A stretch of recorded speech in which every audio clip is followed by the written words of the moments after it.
Hello everyone, welcome back to One Piece. This is episodes 953, 954, 955, and 956. Last time we had Kaido and Big Mom were both in the same place, and Kaido said take those cuffs off of Big Mom, and then they started fighting. Which was great for me because that means I got a thing on my bingo card because they started fighting, which is right there if you haven't seen it. So it was a really good news for me, but I'm excited to see, you know, are we gonna stay on that scene? Is this episode gonna start with that scene? And if so, I mean, I want to see what happens there. I don't imagine too much of consequence happens. Like, I don't, like, in my prediction skit video, I did have it that Kaido, like, killed Big Mom in one hit and popped him up like a balloon. That was the joke that I made in that video. But I don't really think that's gonna be the case. I mean, we've already seen them like clash, so we already see that it's not that simple. But I don't think that that Kaido would just like kill Big Mom and that would be the end of that storyline. I don't think that would happen. But I'm willing to be proven wrong. I mean, we'll see. Let's jump into the episode and find out. Make sure to support the video if you can, liking, commenting, and subscribing, and go to my Patreon account for full-length early access and exclusive videos. You can get the next few weeks of full-length versions of these episodes on my Patreon account right now. So you can get, you know, all the next episodes on there right now. Not all of them. You can get weeks worth of episodes on there right now, or you can get 1 week early on edited videos by just joining the YouTube membership down below. Let's jump into this. This is One Piece episode 953. One Piece. Woo! Okay, recap Rubik's. If you are new to this channel, this is the recap Rubik's Cube. It's a Rubik's Cube that I do while the recap is going on, and my goal is to beat the recap.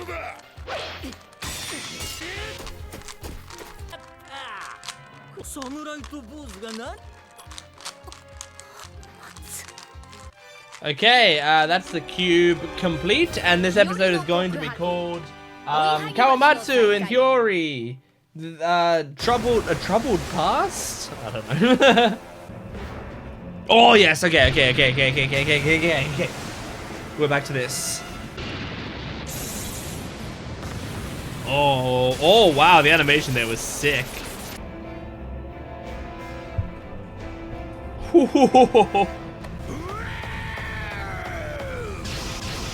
Oh my god. Oh shit, man. Oh shit, man. Is this the first time we've ever seen an Emperor battle? I guess if you count like Blackbeard killing Whitebeard. Oh. Holy shit, dude. It's cool.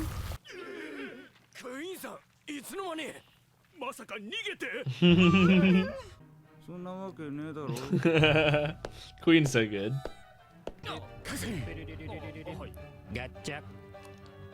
Oh my gosh! We just saw the beard appear?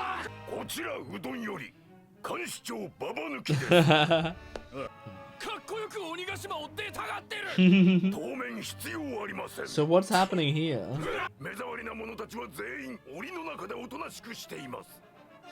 So is this someone pretending to be him? Is this Rizzo or something?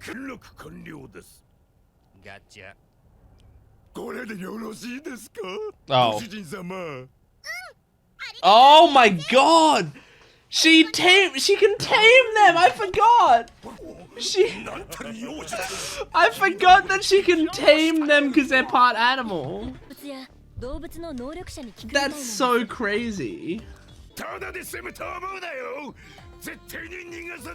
I wonder what would happen if she gave one to Kaido. I mean, would you consider a dragon an animal? He'd probably just be too strong for it.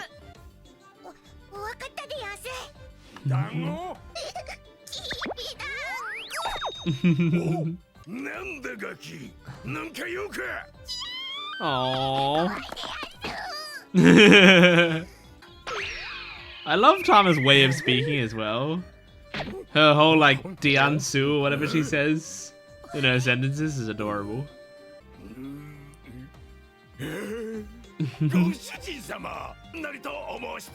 So crazy. So I mean, this is a good way to recruit people as well.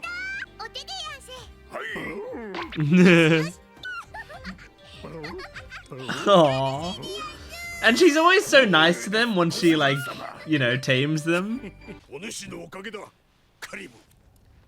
Man, I don't want to root for Caribou. Yes, you did a great job. We couldn't have done it without you. Now go away. It's honestly very clever. Aww. Nah, but you saved their lives.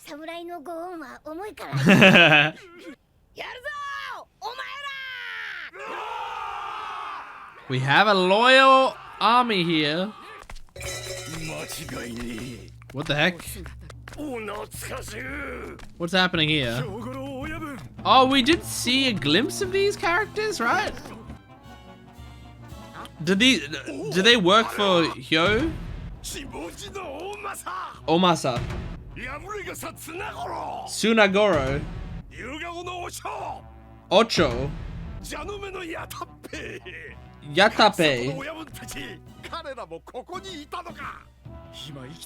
I had to repeat their names so I could write them down.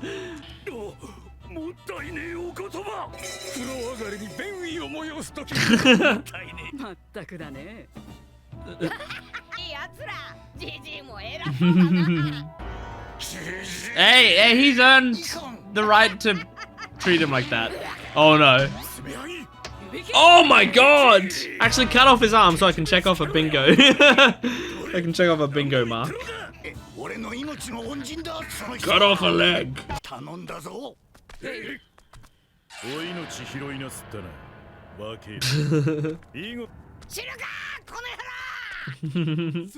Luffy went from liking them to disliking them very quickly. That just sounded like Usopp's voice actor right there. Oh! Okay. Yeah. He really is very helpful.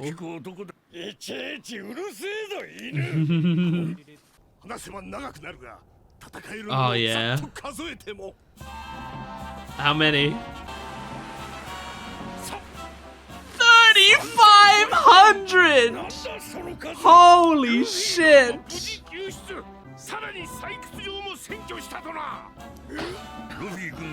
That's so crazy. 3,500! I thought he was gonna say like 100. 150 maybe. That's true. Okay. I mean, they're treating this like an actual war, you know? I feel like this truly does feel like a war more than anything else in One Piece so far. Even the Paramount War or whatever. Just because of like the preparation, you know, the planning, the different factions. Aww. Kawamatsu's gotta be kind of nice to hug.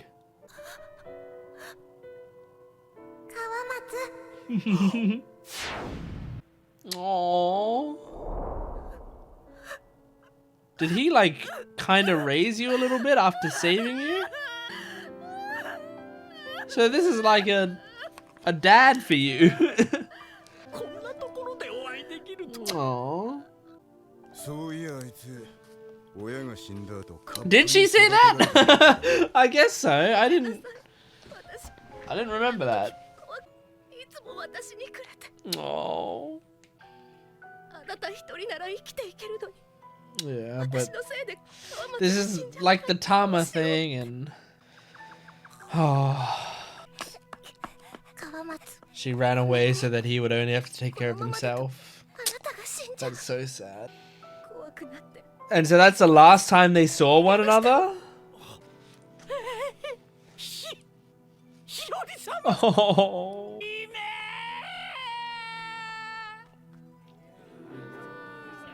It's really sad. Oh. That's the snake woman, isn't it? That's not her. I think that's the kindergarten teacher or whatever right there that had the snake head or whatever it was. Oh man.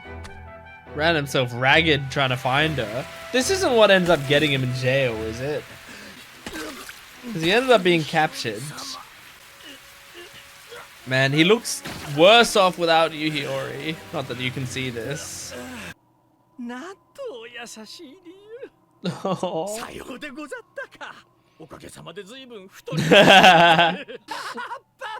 Aww. I love Kawamatsu. He's so great. What the fuck? I yawned at the wrong time there. What? Oh. Alright, Zoro. It's time to fuck these motherfuckers up. Yeah, Zoro and Kawamatsu working together. Oh. Here we go. One's green on the head, one's green in the face. Oh yeah. River of Retribution. Oh, cool. Hiyori, you were already obsessed with Zoro. Go back to that. Maybe, actually, this is a good chance. Zoro, you can ask Kawamatsu for permission to marry Hiyori. They keep implying this guy's connection to Kawamatsu, but I don't know what it is. Okay, great episode. That went by quite quickly. I liked that. Okay, so, man, I love Kawamatsu, dude. He's such a good guy. So it seems like he raised Hiyori, saved Hiyori from the, you know, original thing that happened, raised her. Then Hiyori was like, it would be better off if I wasn't here because then he'd be able to take care of himself. So then she left. Man. But because then he just like tortured himself looking for her and worrying about her that whole time, which is like the big thing when you like, whenever you think to yourself like, oh, you know, they would be better off without me. It's like, it's almost always like absolute bullshit, because a lot of the time someone, if someone is doing stuff for you like that, it's because like you not being around is a worse fate than whatever they're subjecting themselves to. Like they truly care about you so much, and Kawamatsu wanted to protect Hiyori and help Hiyori so much that, yeah, he was starving a little bit, but I think that was like the pain of him being hungry was so much lesser than the pain of not being with Hiyori and making sure she's okay. So yeah, that was like, it was sweet on both sides. It was sweet of Kawamatsu to care so much about her, and it was sweet of her if not, you know, it, like, she probably shouldn't have done it, but she's a kid and I understand. But yeah, it was sad but sweet of her to like leave him behind so that he could hopefully live a life where he wasn't so hungry. And then Kawamatsu immediately said like, I put on weight thanks to you or whatever, and that's like a very funny, cute thing to say. So yeah, I liked that little backstory we got, and then we got implications that the weapon guy had connection to Kawamatsu and cared about him a lot as well. But I couldn't, like, they kept showing flashes of something and I couldn't quite put together what it was yet, but I imagine they're going to elaborate on that soon. But yeah, that was nice. By the way, they're looking for weapons, right? That's what Kinemon is like, looking for weapons right now. And we got this guy who has like a whole lot of weapons and steals people's weapons and stuff. So I imagine those two things are going to tie together, right? I imagine this guy's going to become our supplier of weaponry. Because it feels like Oda is definitely setting up like a bunch of characters in the story that will eventually like be able to help us out in this final war. man, I just can't wait for the climax of this arc. Like, oh, it's so every episode, I'm like, this is what we're watching is cool, but I know that I'm just biding my time until the incredible thing happens. But yeah, anyway. We have 3,500 soldiers for that. Like, every time that they showed, I mean, obviously this is because, like, of animation and illustration constraints. Like, it's not easy to draw huge amounts of people on screen at many different times, you know. But I thought, like, that we would have had, like, yeah, as I said, 100, 150, maybe 200 soldiers. If they said, like, we got 300 soldiers, I would have been like, whoa, 300, that's crazy. But they didn't. They said 3,500. That's so many. I wonder, like, what their army is at right now and how that affected it. Like, did they just, like, quadruple their army size in one move? I don't know. It just feels like that was a lot of people we got. And that's gotta help. That's a significant number. Like, even if they're not super strong, which I imagine there's varying levels of strength within them, and some of them might be quite strong. Especially if they were, like, working every day at Udon. And as I said, like, Udon actually ended up, like, training people because it's like it was such physical labor. But even if they're not that strong, like, then just the pure number of people in 3,500 is, if you give them weapons and stuff, like, they're gonna put a dent in whatever you're going after, you know. And it turns out Ashura was the one to take the blueprints as well, so we were looking for blueprints that whole time. Didn't know where it was. I'd forgotten about that storyline, to be honest. But yeah, it turns out Ashura had them the whole time. He was just, like, I guess, preparing for this, if this ever happened. So that was very useful. But the main thing from this episode is I forgot about Tama's ability, and specifically, I forgot that it works on power users who have, like, animal powers or whatever. I wonder if Tama could train Chopper. Oh, she must be able to. She must be able to train Chopper, because Chopper's, like 100% animal with just, like, I guess maybe, like, 95% animal, 5% person because of the human fruit. So I wonder... Yeah, I wonder if that's ever... I doubt it'll ever come into it, because we don't need to tame Chopper. Like, it would kind of just be like taking away his... What's the word I'm looking for? Freedom, but that's not the word I'm looking for. Autonomy, I guess. His autonomy for no reason. Like, we're taking away the autonomy of, like, Speed and this Warden guy because they were, like, threats to us. Like, they were dangerous towards us. And I don't feel as bad about it because of how sweet Tama is. Like, she's so nice that, like, it seems like they're so much happier when they're with her. And I mean, I talked about that, like, back with Speed, is I said, like, I wonder if it wouldn't work as well if Tama wasn't so sweet, because it's like, it might just, you know, tip you over to wanting to be more subservient to them, but you might be able to fight more against it. Unless, of course, Tama charms you over, you know? And then it's like that little spark of, like, oh, she's sweet. Like, that grows rapidly because of the power. And so it's like, it's so much easier there. But if she was just being like a bitch and being like, fuck you, get down and give me 20. Like, if she was doing that, then there would be, like, no spark of, like, oh, I kind of like her. And so nothing would grow. And then they'd just be like, no, I'm not doing that, you know? They might not attack her. Like, it might be like the not charm. Is it? No, it's, what the hell is the... In D&D, I think it's just Charm Person is the name of it. Charm Person in D&D is, like, a lot of the time, if you're, like, using it, you can't tell people what to do, really. You're just charming them, as in they just see you as an ally. They just see you as their friend. So if I use, like, if there's like a soldier that's coming after me and my allies, I could use charm person on him, and it's not like he's just gonna stop and go like, oh, phew, weird. Okay, anyway, what do you want me to do? You want me to go kill my friends or whatever?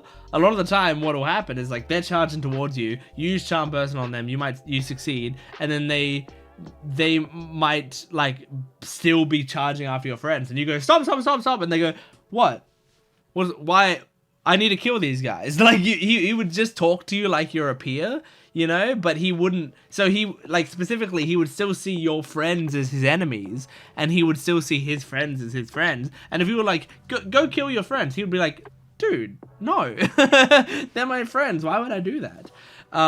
So it's like the charming, all it does is like change their opinion of you a little bit so that they're not hostile towards you. Like they're not going to be like if you, generally with the spell, it's like if you said, hey, go and kill your friends, they're not going to be like, what? You're a traitor. I'll kill you. Like they're just going to be like, no, you know, like you're my friend, so I'm not going to get too mad at you, but that's a crazy suggestion. No, I'm not going to do that.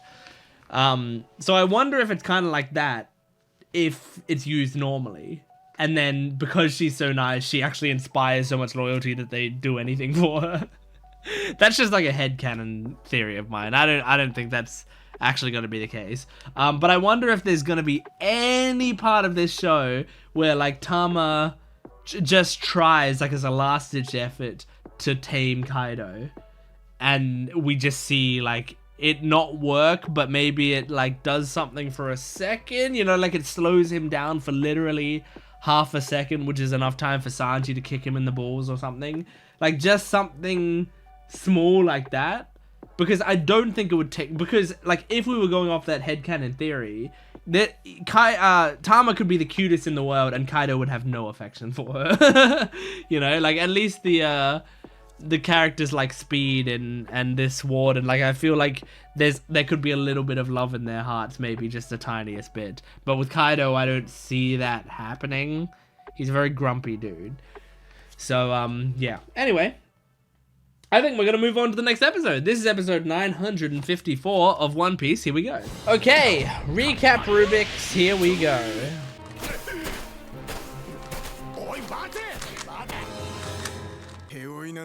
Oh, okay, I think that's the end of the recap.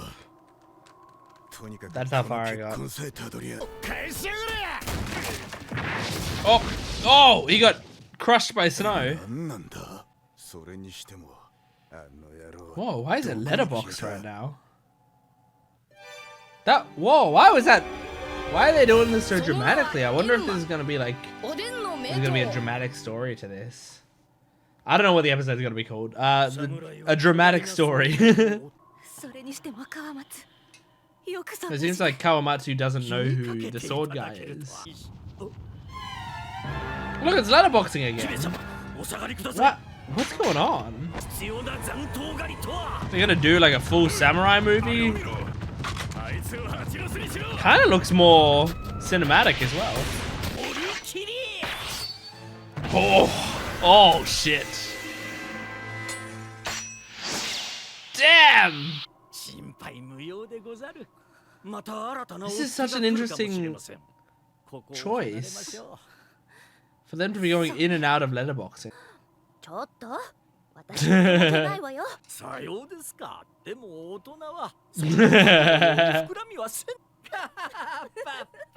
What are those toys? Oh, were they blowfish? That's cute. The Shimotsky clan. Like, Eternal Graves. Oh, okay. Damn. That's kind of cool, and then it's placed on your grave when you die. Aww. Well, it's kind of sad at the end, but that's really cool because like, it sort of like shows your life in the way the sword held up.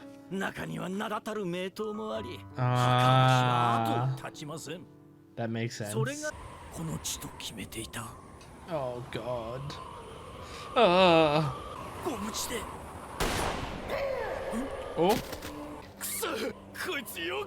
Is it the fox? Yeah, it's the fox.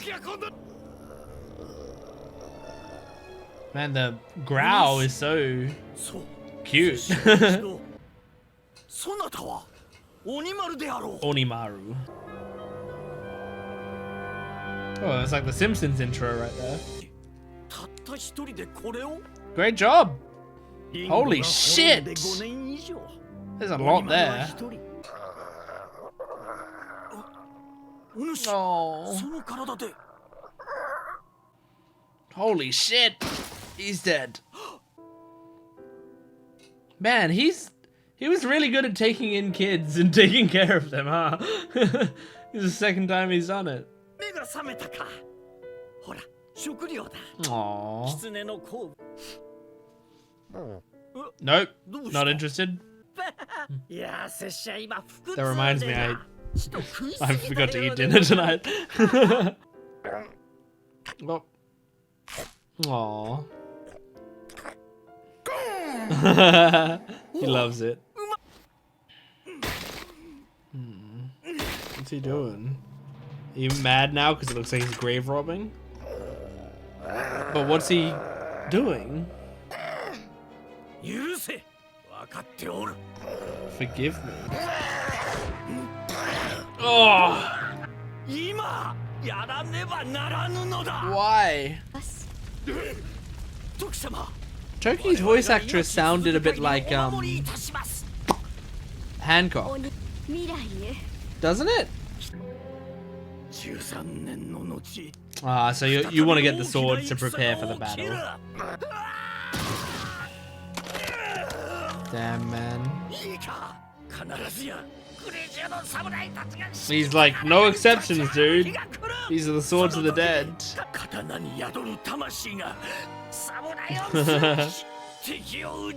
a cool idea. This is still a battlefield. Yeah, I mean, we haven't solved any of these problems. These people have died, as far as we're concerned, on the battlefield. There's still an ongoing war, so it's still fine to like take the swords if you're gonna fight with them, you know? Yeah. He's making good arguments, but you're saying it to a fox. I've tried to make these sorts of arguments to my dogs and they don't listen.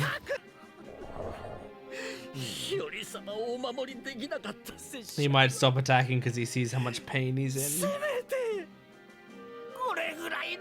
Aww. Yeah, how can you be mad at Kawamatsu like this? Oh, jeez. Damn, man. Let go of the arm. He's making good points. Onimaru, you have 5 minutes to give a rebuttal. There you go. Oh, that's cute. It's like a little apology. I'm sorry I almost bit your arm off.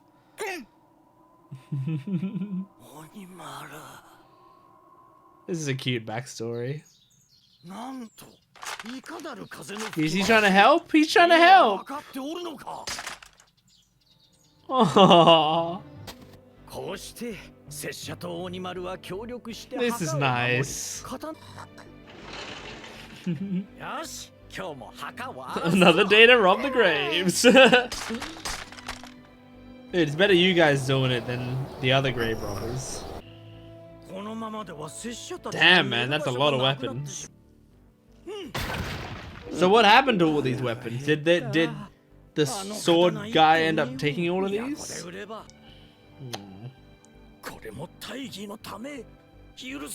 Damn, you can still, he still feels guilty about it, even though he needs to.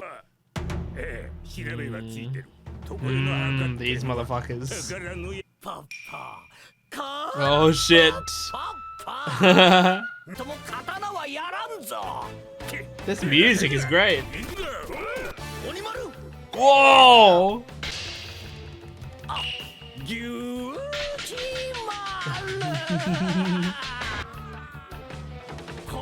Nice. 3 more swords. They reverse robbed you. They ended up donating to you. Is this what you got caught for? Aww. Yeah, they arrested you because you were stealing food.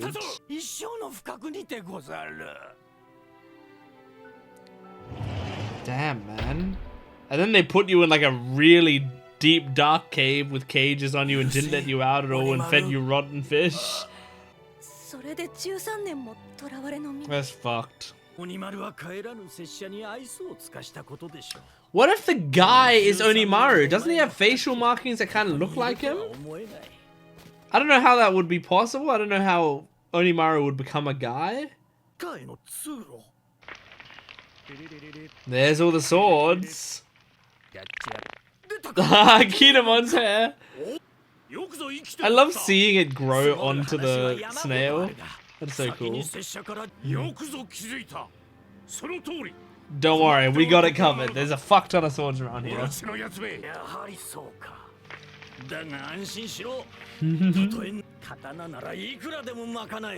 cool. The hair being sucked back in. I gotta get more information about this guy now. I think it might be Onimaru. It is!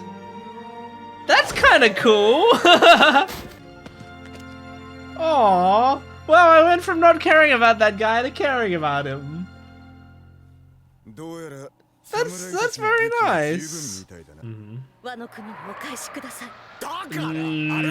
But he was given it! Oh. Okay. Okay. Enma. Oh. What? Holy shit. That actually sounds dope. Oh, that's sick. Oh man, that episode did a great job at getting me excited about and hyped about things that I don't generally care about. Like, I feel like if you watch this channel enough, you know that like storylines based on animals, I don't tend to care about as much as like other reaction channels would. I've seen other reaction channels, they have great reactions to a lot of animal stuff. You know, you look at, I mean, like reaction channels that I watch, like Carly and Ange, and Boldcast sometimes, you know, and Blind Wave lately, but they're really early in One Piece still. But these other, like, you know, and oh, what are their names? Halo and Kiss or something. Like all these other reaction channels that do like One Piece videos, they have great reactions to the animal scenes, and that's like something that I don't get as attached to generally in these things. And yet, like, I really liked this backstory, and I really got attached to Onimaru. I don't know what it is about it, but I felt like it worked really nicely, and I got attached to him. And then it's a nice little twist. Like, I saw towards the end of it where it was going. I should have picked up on it way earlier, I feel like, because of like that they were showing in the previous episode, like the fox, and they were showing like the flashes that he was having, and it was the fox and Kawamatsu together or whatever. But I wasn't piecing it together at all until like very close to the end of the episode, like until like 2 minutes before they revealed it. Still, just like that was a cool little bit of it. And then also like Zoro's swords, I feel like I get excited about them in a way, but also like also a lot of the time it's like I don't have a major attachment to them. You know, I care about them only because Zoro cares about them, but actually, you know, when it comes down to it, I don't really think about them that much, you know? So like I like the storylines that are based around the swords, but I don't really care about the swords themselves. But that was a really high point to end it, where it's like, you know, we've been going for Shusui this entire time, and I kept saying like, no, that's Zoro's sword. Like, he was given it. And also like the fact that I've watched Damnation, what is it? Monsters 103, Mercy's something Damnation, or whatever it is. Mercy's Dragon Damnation. I can't remember exactly what it's called, but it's something like that. I think I got a lot of the words right, just maybe in the wrong order. Which was a series about Shisui and Shisui's owner. I can't remember his name right now off the top of my head. Ryuma, right? Ryuma. It was about Ryuma and about Shisui and how he passed down Shisui to Zoro after he was such a legend. And I really enjoyed that little short film, or whatever it was, you know, that little anime one shot. It was really cool. And so yeah, I was like attached to that, and so the sword meant something more to me. So us saying like we're gonna get rid of Shusui, I was like, no, I don't want to, because we did all this stuff for it. But she was then like, I'll give you something better. Better is arguable, but I'll give you something really fucking good. Enma, the legendary sword that cut Kaido. Oh, like that's really hype, and it belongs to Odin. Like that's really, really hype. I'm definitely interested in that. I want that now. You know what? Fuck Shusui. Keep it. Give us Enma. I want Enma real bad. That's really cool. So yeah, this just did a great job this episode at like getting me to care about that stuff. Hancock's voice actor is she also Toki's voice actor? I just wanna find out, because it just sounded a bit like her in this episode, but no, I don't believe it is. Okay, well, fuck me, I guess. I guess she just sounded like familiar to me there, but I guess not. No, she's voiced by Keiko Han. Interesting. Who's Luna in Sailor Moon. Very interesting. Anyway, doesn't really matter. I just thought just go back and listen to it. It sounds a bit like her, doesn't it? Am I crazy? But yeah. I thought that was a great episode. Like, it was so not the sort of episode I tend to enjoy that much, I don't think. But I did. It was just really effectively done, so that's great. All right, anyway, let's move on to the next episode. This is episode 955 of One Piece. Here we go. All right. Recap Rubik's. Here we go.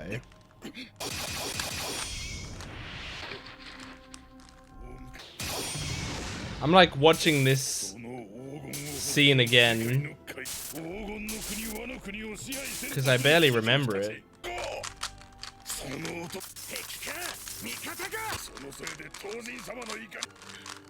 Alright, that's a cube complete.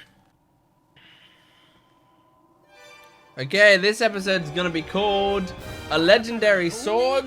Zoro acquires Enma.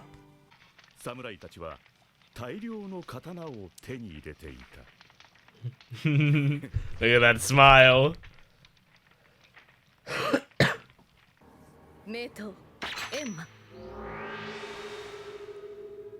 I'm so hyped about Enma. That's such a cool animation. Oh. Two full-size sword style.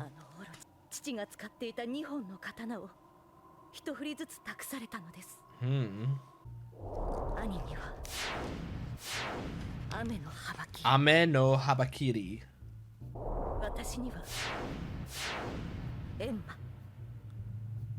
What's Ame no Habakiri mean? Is it like the rain something?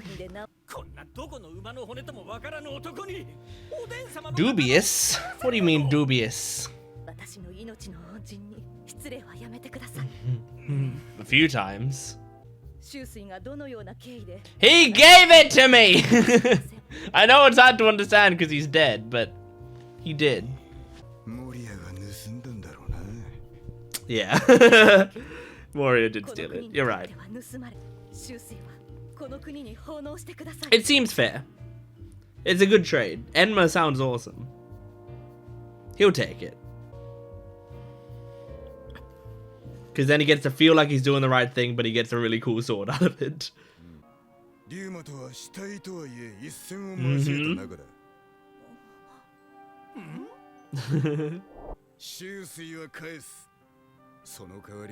Give me Enma! Oh! Let me visit Ryuma's grave. Okay.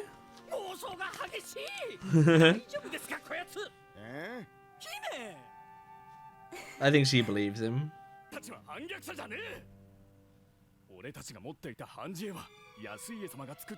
Yeah, good, they're trying to play along.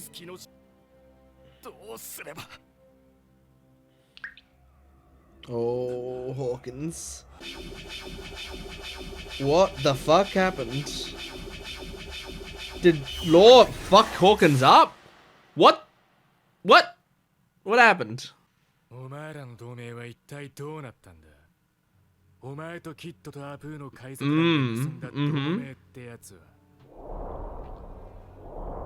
That's why Kid's sick of alliances now. Oh, Apu was working for Kaido? That was a cool sequence. I mean, he wants Luffy to work for him. Someone lost a limb, but it wasn't a straw hat. Shit. Alright, he just played the odds.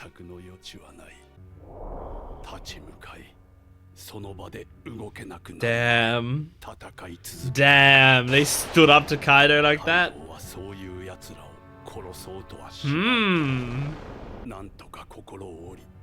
Yeah, like he did with Luffy.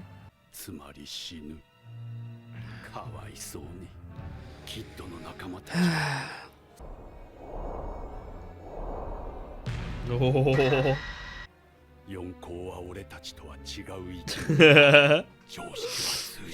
Oh man, this is a cool scene. It's going okay. Oh my god, I don't think Law's killing him. I don't think Law's gonna kill Hawkins.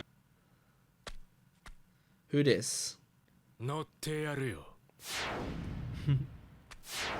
Who's the shadowy figure? 6 days? Oh, I'm so hyped! But that's so long! 6 days is like 400 episodes.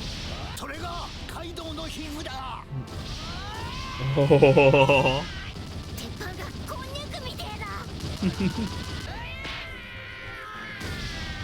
5 days until the raid. Bling.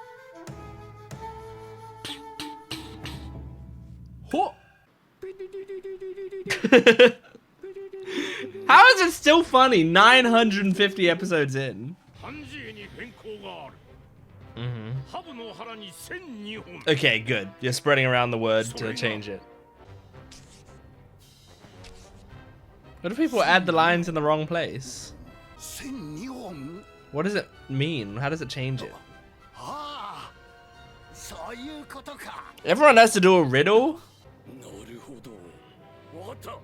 I mean, they all have someone smart enough to figure it out. Look at his hair. Good job, Frankie.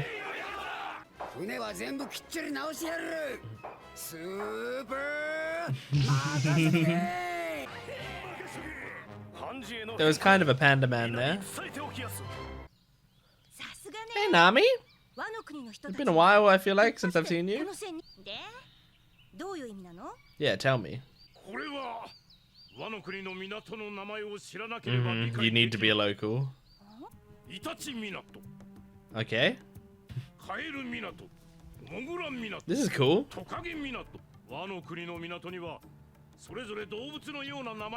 So do you fuse it with the what, Neko? Uh-huh. Oh, makes it a lizard. That's clever. Clever. He was a genius, man. That's okay. Sadly enough, he went out smiling. But I feel like it was a legitimate smile in the end. Oh, I like Robin mothering Toko. Yeah, it is. Wait, are they all here? Are these characters here, or are they just showing them here just to show us what the characters are? Because if so, when did we all gather up? Like Zoro's here and shit? I guess they just skipped the part where they all got together. Mm-hmm. Oh, are they drinking together now? Or eating together? So they fought a bit, got it out of their system, now they're fine. Oh, is this Apu? Yeah. Alright, he's showing up. I was thinking, if he worked for Kaido, why haven't we seen him yet? He wasn't here. Ah, what's the second way? One's riding the fish. Yep. Is the other going through? I see. Is that just always? I mean, yeah, I was gonna say you probably have to get permission to get in. Makes sense that not everyone does that incredibly dangerous way to get in. It's so cool how Oda thinks up this stuff. Cool.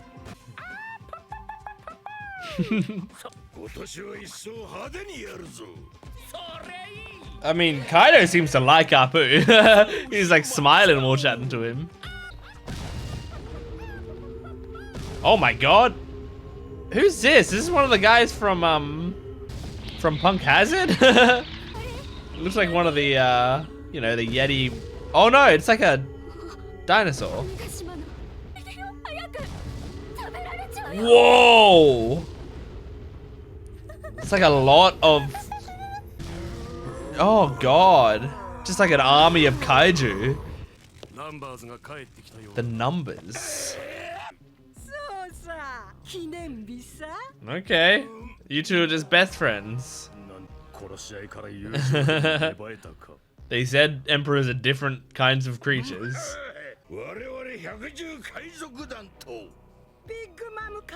Are they forming an alliance? Oh god.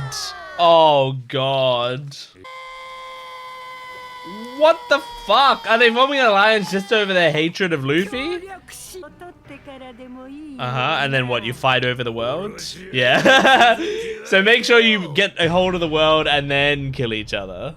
Shit, dude! A Big Mom Kaido alliance? I honestly didn't really see that coming, because like, in my head, it was like, it was going to be,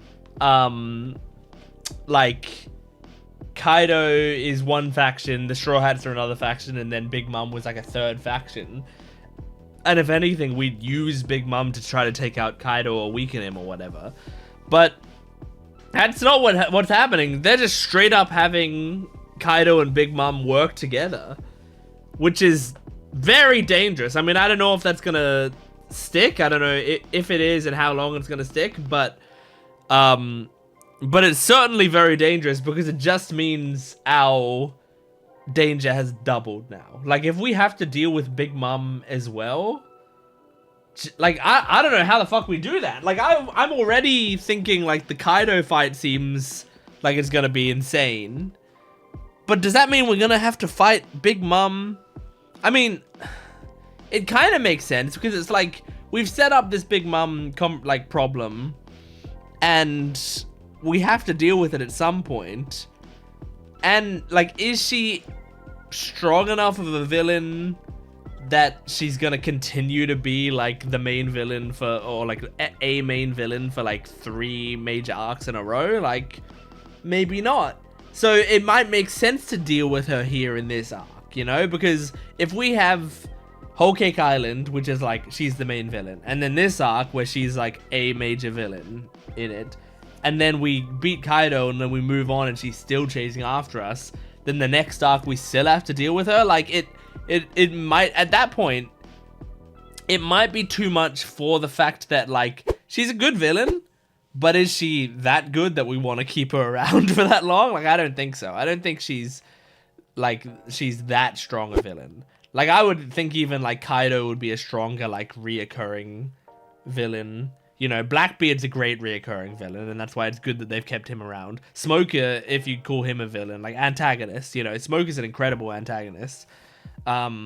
But Big Mom, it's like, she's, like, really, really powerful and cool and a bit awe-inspiring, but at the same time, I don't know if we need her for that long. So it would make sense if they decide to, like, to deal with her, like, and by they I mean Oda. If Oda decides that we're gonna deal with her in this arc, but at the same time, it's like, how the fuck do we do that? Who's gonna take down Big Mom? Like, if we were just thinking of, like, it in terms of, like, fight matchups, Luffy deals with Kaido, obviously. So who the fuck does Zoro deal with Big Mom? Well, Zoro wasn't in Whole Cake Island, so we haven't really seen a Zoro Big Mom matchup. Now, I don't think Zoro's, well, I don't think he's currently strong enough to take down Big Mom. But, I mean, this arc, I feel like if there's a time for the Straw Hats to grow, have them grow really strong in this arc. Because, we gotta take down Kaido. Kaido's, like, the strongest being in the world, or at least one of the strongest. So, and that's also something I'm very interested in. Like, they've built up Kaido as being, like, one of the strongest living things, if not the strongest living thing alive, right? That was redundant of me to say living thing alive, but it doesn't matter. So they've built him up pretty insanely, which makes me think, when we beat him, we're gonna beat him. When we beat him, what's the world gonna be like then? You know, like, we've already got a lot of fame for taking down, you know, Crocodile, Doflamingo, declaring war on the government, you know, defeating Enies Lobby. We've already got a ton of fame. We're already known as one of the most dangerous pirates out there, right? And that's awesome. That's great. I love that. But genuinely, if we beat Kaido, I think we become, like, priority number 1 or 2. Like, I feel like we go up there so high. I feel like it would be, like, either we're priority 1 because we've got momentum, or we're priority 2 behind maybe Blackbeard. Like, they're worried about Blackbeard. But, like, Blackbeard's also kind of taking it easy right now. You know, he's kind of chilling, while Luffy is pushing forward. So, I don't know. Like, I feel like the government could be like, we need to fucking deal with this Straw Hat guy ASAP, which means, like, send everything we've got. And it also makes me think, like, the manga is in Elbaf right now, right? Like, I'm pretty sure. And I'm just thinking, like, I feel like we can't have as many, like, chill adventures, you know? Like, I don't know what's going on in Elbaf. And And so I don't know what that arc is going to entail. But I just feel like I just feel like when I think about it, I think of Elbaf as like, oh, we're doing some cool, chill things. And like we're dealing with like a threat, but for some reason in my mind, I don't have Elbaf as like we're dealing with a huge fucking insane threat. But maybe they are, I don't know. I really don't know. I guess the problem is, and this is a problem with how I think about these things sometimes, is when I imagine Elbaf, all I imagine is Big Mom's backstory. And so I just imagine like that little village, like there's not much around, there's just some trees and a little village, and that's it, you know? Like that's all I'm imagining, and I can't help it. And I said this back in Big Mom's backstory where I was like, I've been looking forward to Elbaf, but I also like, I hope it's more than just like that small village type deal, because that like doesn't look like the sort of area that could sustain a really interesting arc after all this time. Like I want something really cool and crazy. I'm looking forward to, like, I know we're talking about the future here. I almost wish I didn't know this stuff, but I'm not gonna like pretend I don't know stuff about, like, you know, Egghead and about Elbaf. Like I'm not gonna pretend I don't know that we're going there after this. But like I'm also excited about Egghead because like the screenshots, like the poster or whatever that I've seen of Egghead, and also like the outfit that I've seen, like it looks like kind of like a technologically advanced place, right? Like I think, sorry, my phone was off silent. My phone was only off silent because I've been playing Uma Musume and I want to hear the voices sometimes. Anyway, so yeah, like Egghead looks like technologically advanced from what I've seen, which I'm imagining means it's going to be like Vegapunk stuff going on there, because we've been building up the Vegapunk stuff quite a lot, and it seems like from the designs and stuff, it looks like a very Vegapunk-y type place. So why was I saying this? Because that looks like the environments that I've seen in the backgrounds of the poster or whatever look like a place that I'm really gonna like. Like I think I'll like the design of that town, you know, because my favorite place still that we've been to in this entire show is still Water 7. Water 7, I loved the look of it, I loved the color. It was like really great looking overall. It had like one of the most incredible designs. It's genuinely possibly my favorite city design in all of media. Like I really loved Water 7's design. And I'm looking for more of that stuff, you know. Wano's cool. It's like cool, inspired by Japanese stuff. The flower capital in Wano is amazing. I really love the flower capital. The rest of Wano I could take it or leave it, but the flower capital to me is like incredible. And you know what, Onigashima kind of looks awesome as well. Like it's got a very iconic look to it, so I don't mind that either. Whole Cake Island wasn't really my vibe. It had great theming and it knew what it was doing. So for the theming that they were going for, they nailed it. But it wasn't really my vibe, you know. Egghead looks like my vibe, and I'm just hoping that when we get to Elbaf, I haven't seen any screenshots or anything of Elbaf. I haven't seen anything, and I hope to remain blind on that.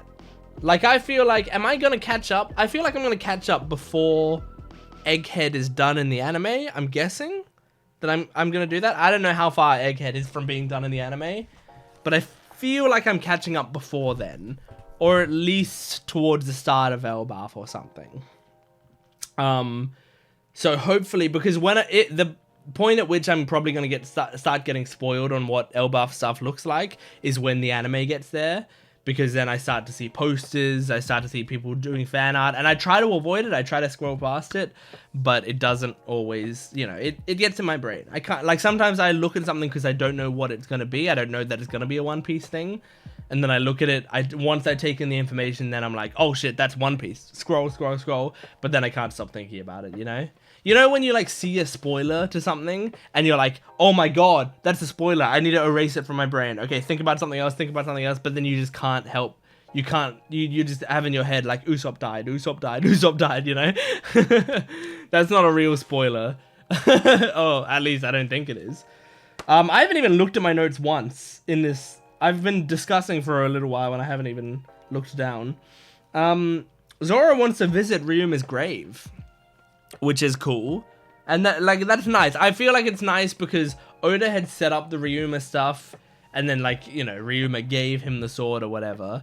And I feel like was such an important moment that I think Oda's just trying to make sure that, you know, we're going to not have Shusu anymore, but he still wants to give it meaning. He still wants to like make sure that that sword matters to the story and matters to Zoro. So instead it's like, yeah, now instead we're gonna have I don't know, some sort of emotional thing with Ryuma's grave. I don't know what it's gonna be. It does remind me, it makes me think though of at the end of Thriller Bark when they had the grave for Brook's crew and Brook was sitting at the grave and then like Zoro came and like sat next to him. And they had that like one-on-one moment that genuinely still sticks with me to this day as like a really great scene. Just because you don't get many moments like that in One Piece of just like a quiet moment between two characters. And I really loved that scene so much. So, you know, I don't know. I just feel like Zoro and Graves so far, I've been blessed with those scenes. So I hope that there's a cool scene with him in Ryuma's grave. But yeah, so Apu's here. He's working for Kaido. Interesting. I didn't have him like on my radar really at all. But also I've never really known what his role in the story is going to be. And in fact, I was thinking about this the other day when I was watching a reaction channel do reactions to the Archipelago arc and seeing like them introduce all of the supernovas and stuff. And I was thinking about Apu when Apu showed up. I was like, oh yeah, like I wonder what they're gonna do with that character, because I feel like most of the other characters in the supernovas have now had a role in the story in one way or another. I'm trying to think, like even, you know, I mean Bonnie's had quite a bit, I would say, but just like not directly with the Straw Hats, but she has had shit happening, you know, like, and so I know she's probably going to be important, especially since I feel like, I don't know, I feel like she kind of matches the idea of the next arc, so I kind of feel like she'll show up in the next arc. I'm just trying to think, are there any other supernovas that we kind of haven't seen have a role in the story? I don't think so, because I think now with like Kid and Killer and Diaz Drake, like we're kind of like seeing them all come to fruition, which I think is really cool. Can I actually like look at who the supernovas are, just so that I can I just want to look at a picture of them. Okay, that's what I'm doing right now. Okay. So Luffy obviously has a bit of a role in the story. Law, yep, he's here. Kid is here. What's his name? Beji was obviously Whole Cake Island. He had a major role in that. Zoro, obviously. I talked about Bonnie. Hawkins has a major role here. Diaz Drake has a major role here. Apu just got a role here. So I guess like Uroge, the Sky Island guy, like they've shown him a few times doing some different stuff. You know, like they showed him when we first met Kaido. I think he was also the one to take out one of the generals in Whole Cake Island. Was that what it was? Right? He took out one general before we even got there. But other than that, I guess he's had the least role in the story so far. But still, it's kind of impressive to me that Oda's been able to like bring them all in naturally to different points in the show. And I didn't mention Killer, but Killer is also in that screenshot. I was just looking at a picture of it and Killer kind of blended in with like Apu's design a little bit, so I didn't see him. So yeah, anyway, really cool. But yeah, so Apu's coming in. I guess I didn't kind of expect Apu to be like, I don't know if I'd say like a bad guy is what I'm meaning, but like I guess I didn't expect him to be like working under Kaido and like kind of betraying people. Excuse me. That's kind of crazy. And then he's got like the numbers following him, I think they called him, and it seems like a bunch of like monsters. So it's gonna be dangerous. It's gonna be very dangerous. All right, well, let's move on to the next episode and the last one we're doing in this video. This is episode 956 of One Piece. Here we go. All right, recap Rubik's. Here we go.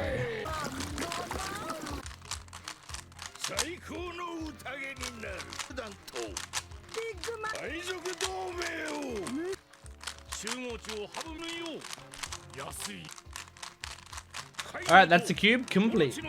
Okay, this episode is going to be called I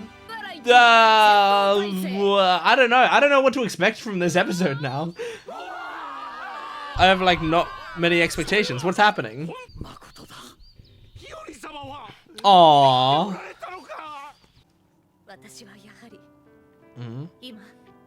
Okay. I didn't even realize Hiyori wasn't there. Oh, that's why? She sacrificed herself too much for other people, I feel like. I mean, they're going to be emotional finding out you're alive anyway. Might as well be there so that they're not thinking too much about wanting to see you. Aww.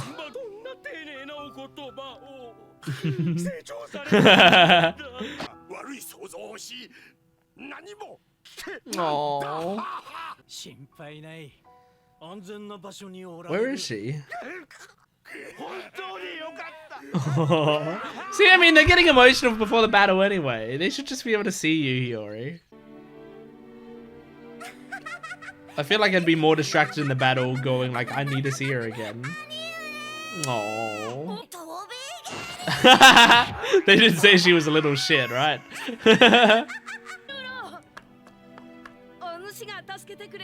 Yeah, and they're gonna get married soon.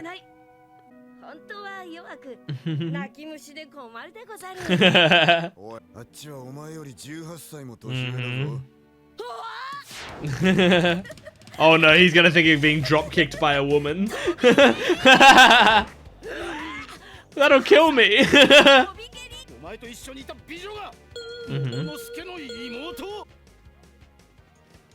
What, Sanji? Oh, now he's gonna, yeah, now it's part of the family.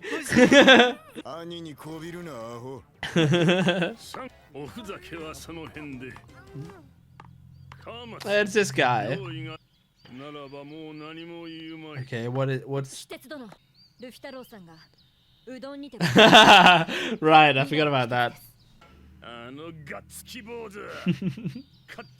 He almost lost it. Hitetsu.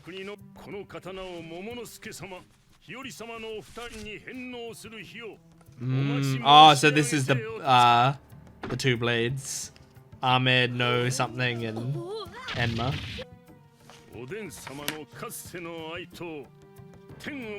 Ahmed no Habakiri. Oh cool, it's heaven and hell. That's awesome. So Zoro's getting the hell blade? That's awesome. Ah, so they're part of the 21. I feel like... Really? I don't know, Momonosuke. I think you should take it. Train with it. No one's been able to handle it. Do the thing where you throw it up and see if it cuts off your arm again. See if it shows you. Is that what he's gonna do? I don't know. Okay, no, he's just gonna do a workout. Whoa, cool. Oh shit. Oh my god, what's happening? Oh my god! Holy shit! What the fuck? Oh my god, Zoro's gonna be insane. Oh, but then it sucks energy from him?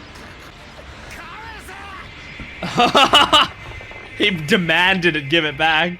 And it did. That was one slash. He's like, perfect, I'll take it. Ah.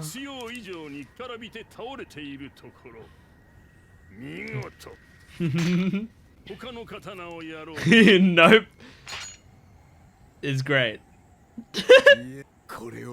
Oh man. Oh god.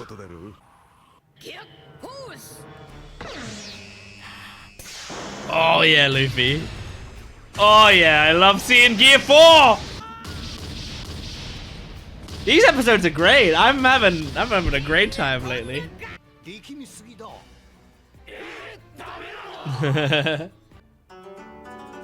Oh, this is all like really great prep stuff. I'm really loving this.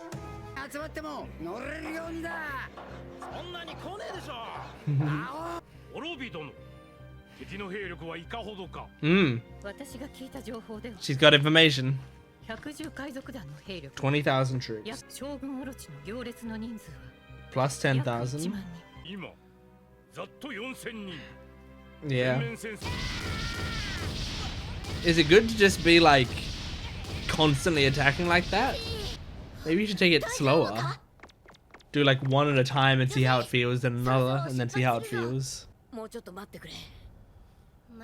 He needs to master it, otherwise he can't beat Kaido. He's such a hard worker. I'd get so frustrated. I'd be like, fuck this. Let's just leave, Wano.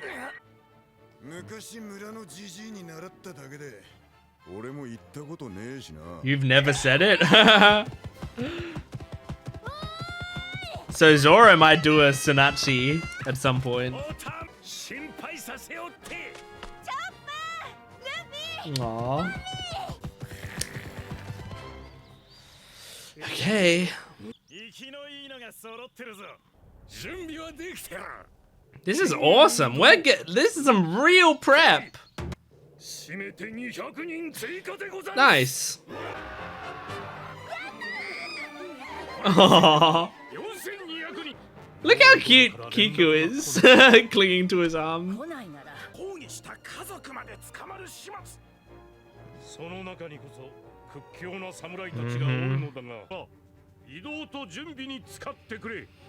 Okay. Man, they're building this up. How close are we? Not in terms of in showtime, but how close are we in terms of like episodes to this starting? Because it's feeling pretty close now. Oh. She's so cute, man. Ah, you hard worker. 1 day until the raid? Oh my god. Oh my god. Holy fucking shit. Are we gonna reach like the end of Act 2 soon?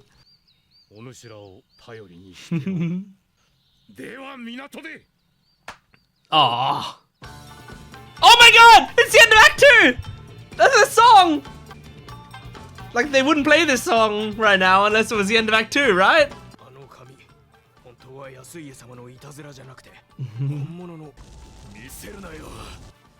Oh, this is so hype, and I love this music so much. Oh, yeah, look at him.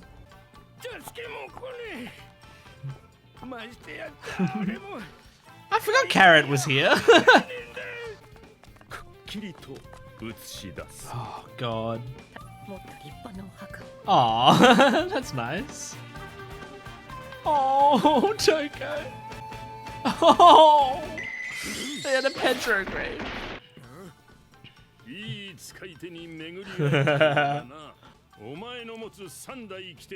Yep. I mean, his name's Kitetsu, and he said he was a swordsmith, dude. And he's used to a cursed sword. Whoa! Really? Kozaburo. What was his master's name?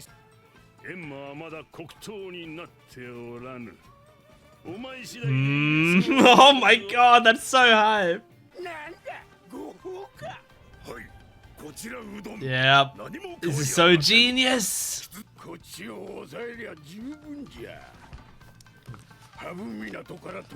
Oh no. Oh no.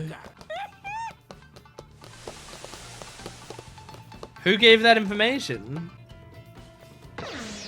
Did he nail it? Did he master it? Oh! He figured it out! Holy shit, dude.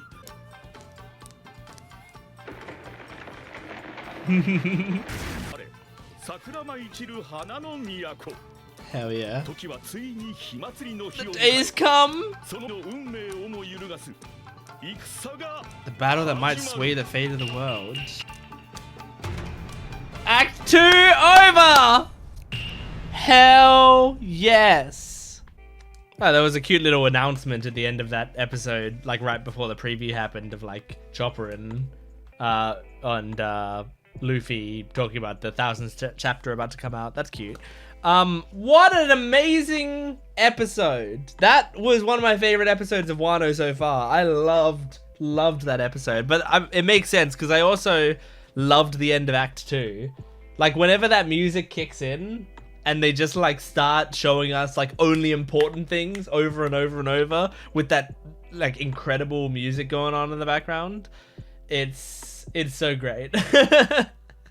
Oh, that got me so hyped. I can't believe we finished Act 2. I didn't know that was that close. I genuinely thought, like I was sitting down to watch this today, I didn't think we were going to be like getting that close to the end of the preparation part. And like to the start of the raid. I mean, we're at what, 956? Episode 956? So yeah, I mean, I guess, you know, it's been like 60 episodes or whatever of Wano. It makes sense that would be the amount of prep episodes, but at the same time, I mean, I don't know. I just, it was so cool. That was really, really great. And this episode just had so much stuff that was like, that is so exciting. I mean, seeing Enma in action is amazing. We saw like it cut a whole cliff off of, like it destroyed a part of the landscape on his first swing. He had no training with the blade or anything. He just swung once and it did this incredible move. I can see how it cut Kaido. If you have an incredible man holding an incredible blade like that.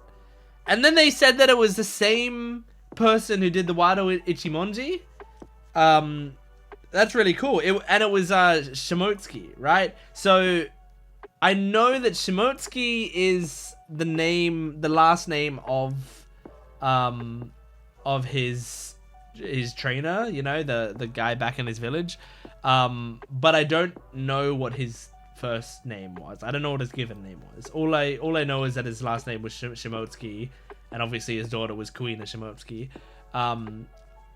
So I keep hearing that name because also Yasui had that name, but I don't remember what is, because is it possible that he was also a swordsmith and actually, you know, made the Wado Ichimonji? Or, I mean, what did they say about it in this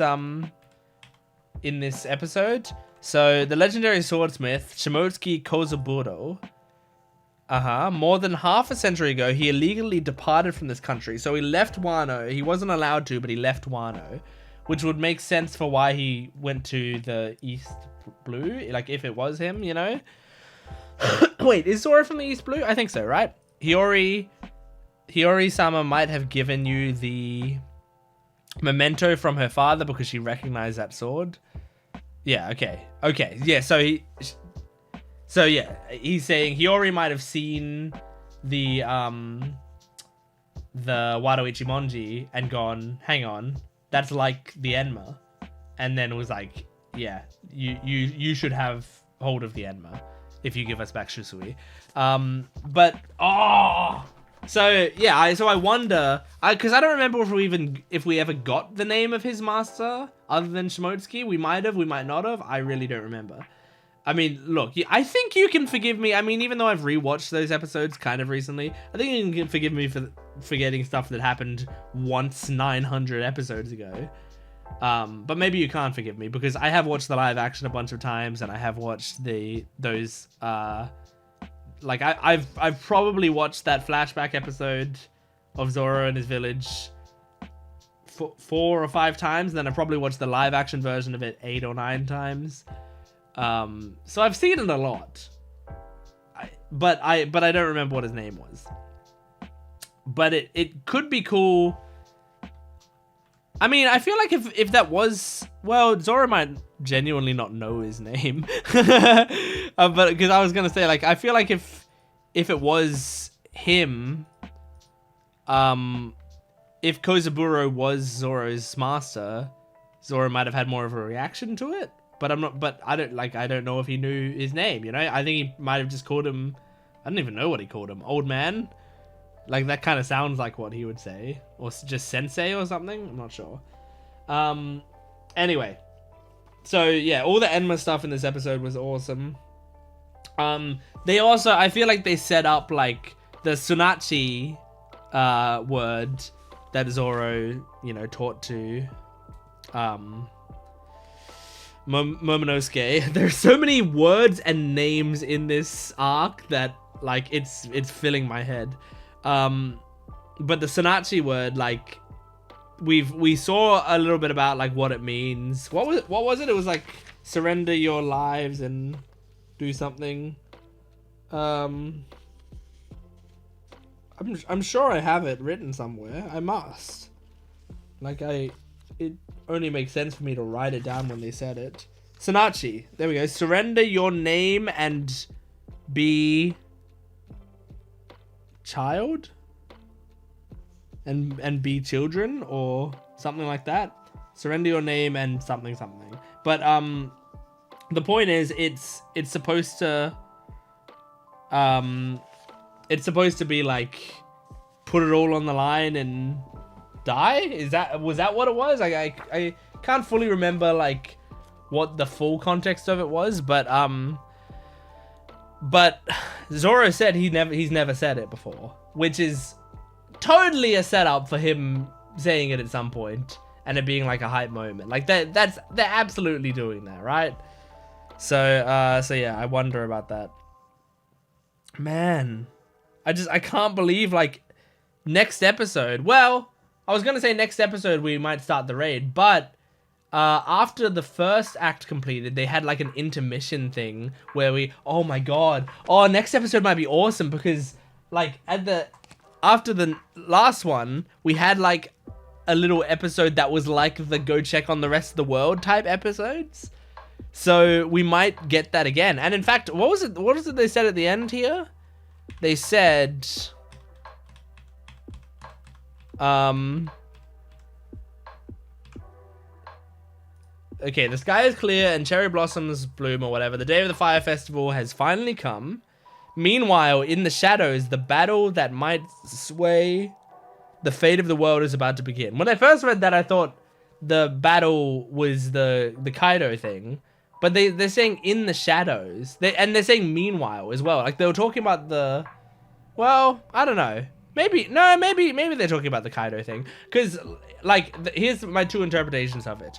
Interpretation 1 is that they're saying in Wano, shit's about to go down. However, meanwhile, we're about to go show you, like, something, you know, secret underground shit that's happening that is really fucking important, you know? In the same way that, like, after Water 7, it was, like, here's a really important thing that's about to happen: the Blackbeard and Ace fight, you know, like, and then they like cut away to show that because that was like something, a major event in the One Piece world that happened. So maybe that's gonna happen again, you know. We might see like Shanks and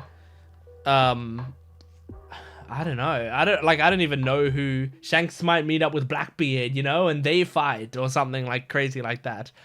What does my bingo card say about Shanks? Shanks arrives but doesn't meet Luffy. I feel like I wrote that meaning he arrives on Wano. So if he's in this next episode, it won't count because he has to be on Wano. Excuse me.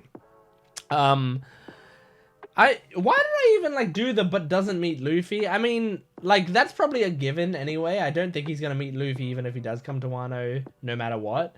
But I should have just written Shanks arrives on Wano. Like, I'm already making it hard enough. It's already like a out there prediction.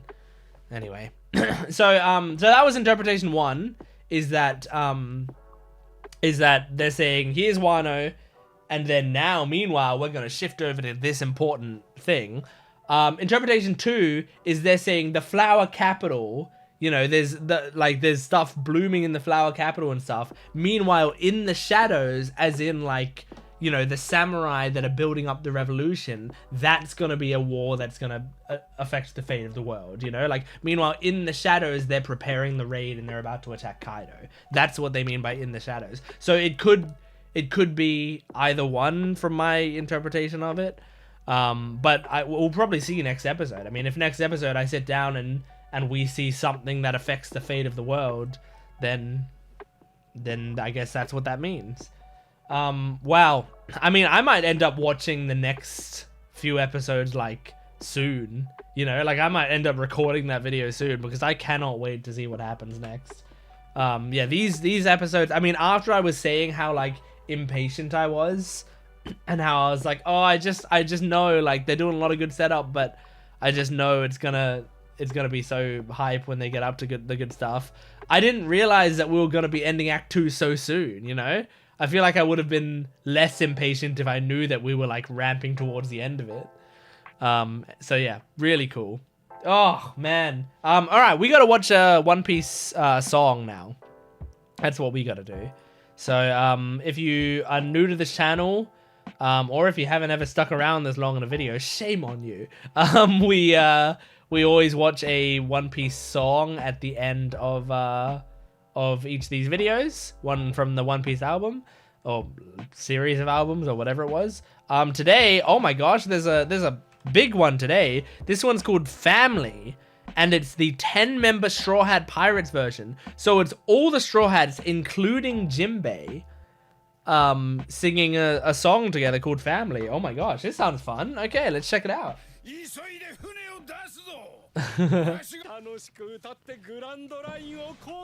Hell yeah.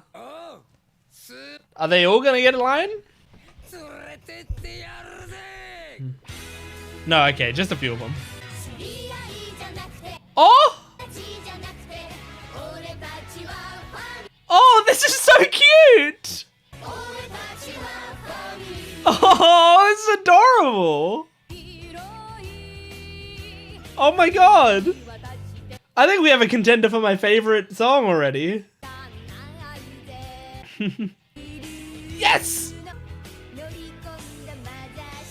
Oh, Nami. Yes!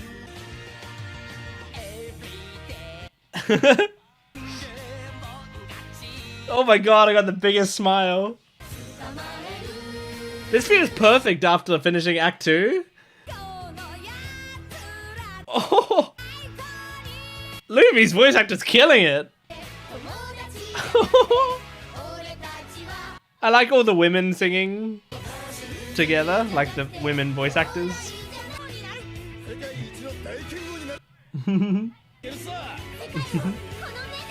Aww. Oh, this is great. They're giving these characters their own solos. Brooke!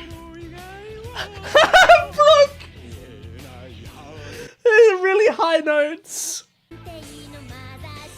Aww. Oh my god. Whoa!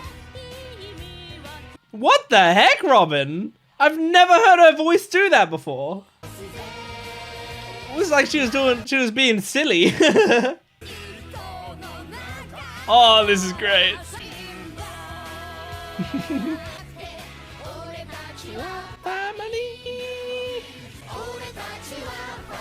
Oh my god. I can't stop smiling.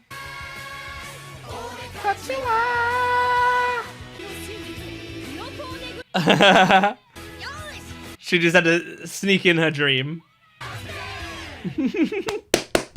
Fucking awesome. I think that was the best one. I don't think any song comes close to how great that song was. Like I liked the, like, if I'm looking back through the songs, the Samba Bomber song to start with is great. Nami's Smile for Freedom song is great. I mean, obviously the We Are song is great. I can't fully remember. Oh, I think the For My Hometown, the Vivi song, was solid. I think Smoker's song was solid, but like, I don't think any of them have made me feel like that. That song was incredible. Like, really, really good. It was catchy. It was adorable. I loved the meaning of the song. I loved the lyrics. I loved that it gave all these characters time to shine, you know? Like, I had said in one of the previous, I think in like the We Are cover or whatever, I was like, why did they choose these characters to have their own solos or whatever? Like, they didn't get Brook to do a solo, but they got Usopp to do a solo, and like, you know, like there was some characters that I felt like there was missed opportunity for them or whatever. But this song, I felt like everyone got a moment to shine. They put like the perfect actors together for the harmonies and stuff. And just them talking, like all the characters singing about how they're all a family is so heartwarming. It's so comforting. Especially after I've watched fucking 950 episodes of this show. They do feel like a family, and I feel like I'm part of that family. But not part of it. I guess I'm part of it like I've been married into it. Like I'm Nami's husband. I don't want to say like, oh, they're like my family, and then I go marry my sister. Like I'm like Nami is my wife, and so I'm like a brother-in-law. But that's still pretty fucking good. So yeah, they feel like my family. And I'm absolutely ecstatic about that song. I loved that a lot. Like that might be the first song that I listen to like again on my own, you know, like out of just I will crave listening to it. Whereas the other songs I'm like, oh, I really like that, and then I'm like, but I'm probably not going to listen to it again. I just really liked it this one time. But no, this song I would go back and listen to. That was amazing. Anyway, wow, what a video. What a video. I can't believe we got to like end such a banger episode with such a banger song. You couldn't have planned that better, I don't think. Like, I didn't plan for these episodes to land like they did. Like, I didn't plan for the final episode of this video to be the end of Act 2. And I didn't plan for the final episode of the Act 1 final episode to be the end of that video. Like, I did plan for it, but I didn't mean to. Like, I didn't know that's when the act was ending. And I remember Veritas saying towards the start of Wano, like, keep going on your pace is perfect. And I think this might be what he meant. Because, like, it feels like the way that I've paced it out, it does just tend to fall on, like, the major moments happening at the end of a video. That's crazy. I'm ecstatic.